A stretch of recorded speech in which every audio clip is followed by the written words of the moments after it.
अगर आपने इस ड्रामा के पिछले पार्ट नहीं देखे तो पहले आप उन्हें देख लें। अगर आपको ड्रामा की एक्सप्लेनेशन अच्छी लगे तो वीडियो को लाइक कर दीजिए और मेरे चैनल को सब्सक्राइब कर दीजिए, जिससे आपको ऐसी ही इंटरेस्टिंग वीडियोस के नोटिफिकेशन मिलते रहे। नियान तांगी से मिलकर सरप्राइज होती है। तांगी पूछती है, क्या तुम यहाँ अपने बॉयफ्रेंड के साथ आई हो? क्योंकि ऐसी बड़ी पार्टीज में तुम जैसे नॉर्मल इंसान का आना मुश्किल है। नियान, नहीं, मैं यहाँ अपने बॉयफ्रेंड के साथ नहीं आई। तांगी, तुम किसी रिच मैन की मिस्ट्रेस ही होगी, नहीं तो तुम जैसी बैड कार्टूनिस्ट यहाँ कैसे आती? नियान गुस्से में चिल्लाकर कहती है, तुम्हें किसने परमिशन दी मेरी इंसल्ट करने की? चिल्लाने की वजह से गोंग्यू नियान के पास पहुंचता है और कहता है, नियान मेरी गर्ल है और यहाँ मेरे साथ आई है। प्रेसिडेंट लिन गोंग्यू से माफी मांगते हैं और तांगी को थप्पड़ मारकर कहते हैं कि वो नियान से माफी मांगे। नियान, गोंग्यू, तांगी मिल गई। गोंग्यू, तुम अभी भी इसी पर अटकी हो? फिर नियान तांगी से 3 साल पहले के इंसिडेंट के बारे में पूछती है। तांगी, मुझे कुछ नहीं पता क्योंकि मैं तुम्हें वाइन देकर चली गई थी पार्टी से जल्दी। नियान अपनी इनोसेंस प्रूफ नहीं कर पाती। गोंग्यू गुस्से में उसे खींचकर होटल रूम में लेकर जाता है। नियान, तुम मुझे यहाँ लेकर क्यों आए? गोंग्यू गुस्से में उसे पकड़ता है और कहता है, क्या तुम्हें सच में कुछ याद नहीं है कि 3 साल पहले इस बेड पर क्या हुआ था? गोंग्यू नियान के साथ इंटीमेट होने की कोशिश करता है और कहता है, मैंने ये रूम जानबूझकर क्लीन करवाया जिससे तुम्हें सब याद आ सके। नियान, गोंग्यू, मुझे समझ नहीं आ रहा कि तुम किस बारे में बात कर रहे हो। गोंग्यू, अगर तुम्हें कुछ याद नहीं आ रहा तो मैं सब रिपीट करता हूँ जो उस रात हुआ था। नियान धक्का देकर उसे खुद से दूर करती है और कहती है, तुम अपना पागलपन बंद करो। गोंग्यू, मुझे पता है तुम अपनी इनोसेंस प्रूव करके फ्रीडम चाहती हो, पर मैंने तुम्हें थोड़ी फ्रीडम देकर होप दी जिससे तुम मेरी साइड रहो। नियान, तुम मेरी बात पर विश्वास क्यों नहीं करते? मैं कभी प्रेग्नेंट नहीं हुई। गोंग्यू, मुझे तुम पर विश्वास है, पर तुम वो क्यों भूल रही हो जो उस रात हुआ? नियान, मैं कुछ नहीं भूली, बस मुझे इतना पता है कि तांगी ने मुझे वाइन दी थी पीने को और उसे पीकर मुझे नींद आने लगी। मैं वॉशरूम गई और वहीं सो गई और मैं कभी प्रेग्नेंट नहीं हुई। तुम मुझे हॉस्पिटल ले जाकर चेक करवा सकते हो। गोंग्यू, तुम मेरी गर्ल हो और मेरी गर्ल को कोई टच नहीं कर सकता। नियान, मैं तुम्हारी गर्ल नहीं हूँ। गोंग्यू, नियान, तुम्हें पता है ना कि मुझे फोर्सिंग प्यूपल डिसेबिलिटी है, तो जब मैंने पार्टी की पिक्चर देखी तो मुझे सबसे पहले तुम दिखी, इसलिए सिर्फ तुम ही मेरी वुमेन होगी और सिर्फ तुम ही मेरे बच्चे को जन्म दोगी। क्या हुआ अगर तुम 3 साल पहले प्रेग्नेंट नहीं हुई तो? मैं तुम्हें अभी प्रेग्नेंट करूंगा। नियान, गोंग्यू प्लीज मुझे जाने दो। गोंग्यू, ये इम्पॉसिबल है क्योंकि मैं तुम्हें लाइक करता हूँ। नियान चौंक जाती है। दोनों वापस घर पहुंचते हैं और नियान गोंग्यू के कन्फेशन के बारे में सारी रात सोचती रहती है। नेक्स्ट मॉर्निंग नियान गोंग्यू के लिए ब्रेकफास्ट बनाती है जो उसे बहुत टेस्टी लगता है। वैसे उसके हाथ का बना सब कुछ ही उसे अच्छा लगता है।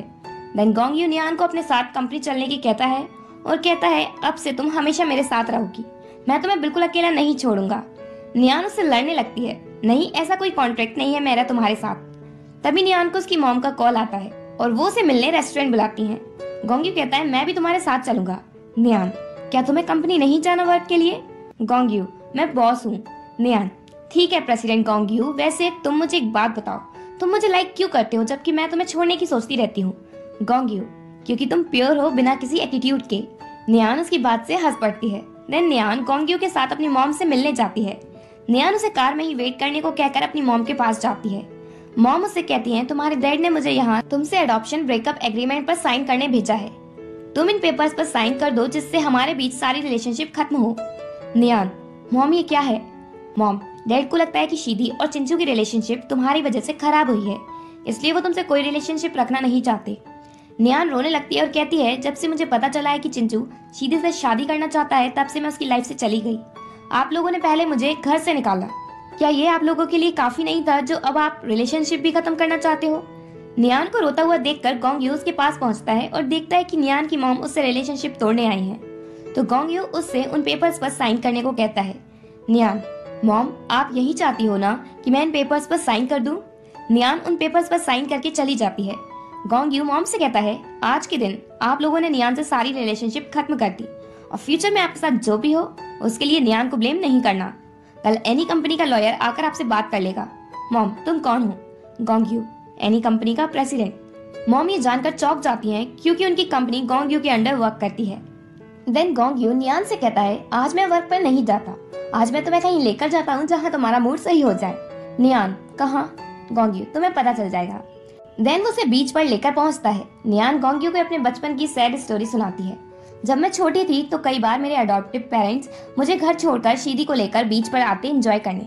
मैं अकेली घर पर उनका वेट करती रहती और सोचती मैंने क्या कोई गलती कर दी जो मुझे अपने साथ लेकर नहीं गए? गोंगयू, अब से मैं तुम्हें बाहर ले जाऊंगा। नियान, ये अलग है, तुम अकेलेपन का डर नहीं समझोगे। और अब मैं फिर से अकेली हो गई, मेरे अडॉप्टिव पेरेंट्स ने मुझे छोड़ दिया। गोंगयू, तुम अकेली नहीं हो, मैं तुम्हारे साथ हूँ। वैसे नियान, तुम्हारे नेम का मतलब है नेवर फॉरगेट। मैं तुम्हें प्रॉमिस करता हूँ कि मैं तुम्हें कभी नहीं भूलूंगा। नहीं, नियान कहती है मैं पेंटिंग करना चाहती हूँ क्योंकि जब मैं सैड होती हूँ तो पेंटिंग करती हूँ। गोंगयू, पर यहाँ हमें स्प्रेयर कहाँ मिलेंगे? तभी नियान को स्प्रेयर का बॉक्स भी मिल जाता है। गोंगयू, शायद कोई तुम जैसे इडियट ने ये बॉक्स यहाँ छोड़ा होगा जिससे पेंटिंग पसंद होगी। गोंगयू भी नियान के साथ पेंटिंग करने लगता है। वो दोनों पेंटिंग करते टाइम बहुत एंजॉय करते हैं। तभी चुपके से उन्हें चिंचू देखता है और कहता है, नियान, मुझे पता था कि आज आंटी तुमसे रिलेशनशिप ब्रेकअप एग्रीमेंट पर साइन कराएंगी, तो तुम्हारा मूड अच्छा करने के लिए मैंने ये सब यहाँ रखा था जिससे मैं तुम्हारे साथ पेंट कर सकूं और तुम्हारा मूड ठीक कर सकूं। पर मुझे लगता है अब तुम्हें मेरी जरूरत नहीं है। देन गोंगयू नियान को एक एक्सपेंसिव रेस्टोरेंट में लेकर जाता है लंच के लिए। फिर वो एक रिंग निकालता है। नियान, ये तुम क्या कर रहे हो? मुझे ये रिंग नहीं चाहिए। गोंगयू, मैं तुम्हें परस्यू कर रहा हूँ। ये सुनते ही नियान के गले में पानी चौक हो जाता है। गोंगयू, फेंग का आइडिया गलत हो गया। उसने कहा था कि कोई भी लड़की डायमंड देखकर पिघल जाएगी, पर तुमने तो मना कर दिया। नियान, मैं ये गिफ्ट नहीं ले सकती क्योंकि ये बहुत महंगा है।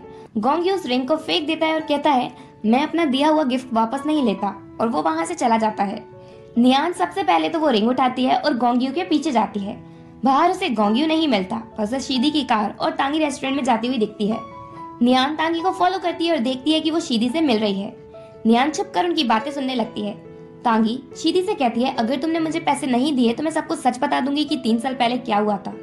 शीदी, हम नेक्स्ट टाइम मिलेंगे और मैं तुम्हें पैसे दे दूंगी। नियान सोचती है कि 3 साल पहले वाले इंसिडेंट से शीदी का क्या लेना देना। नियान को लेने वहाँ फेंग पहुँचता है। नियान, तो गोंगयू को मैं याद हूँ। फेंग, गोंगयू को सच में तुम्हारी बहुत केयर है। घर पहुंचकर नियान गोंगयू के पास जाती है और पूछती है, क्या तुम मेरी हेल्प करोगे? गोंगयू, आज सूरज कहाँ से उगा है जो तुम मुझसे हेल्प मांग रही हो? नियान, मुझे तुम्हारी हेल्प चाहिए क्योंकि मैं शीदी से बदला लेना चाहती हूँ। क्या तुम्हारे पास कोई ऐसा डिवाइस है जिससे मैं उसकी फोन की सारी बातें सुन सकूं? गोंगयू, फाइनली तुम बड़ी हो गई। और वो उसे एक डिवाइस देता है और कहता है, ये तुम शीदी के फोन में 30 सेकंड के लिए लगाना, जिसके बाद तुम उसके फोन को हैक कर सकोगी और उसकी सारी बातें सुन सकोगी। नियान सोचती है, फाइनली अब मैं पता कर सकती हूँ कि शीदी उस 3 साल पहले वाले इंसिडेंट से कैसे कनेक्टेड है। और इसी के साथ पार्ट 4 एंड होता है।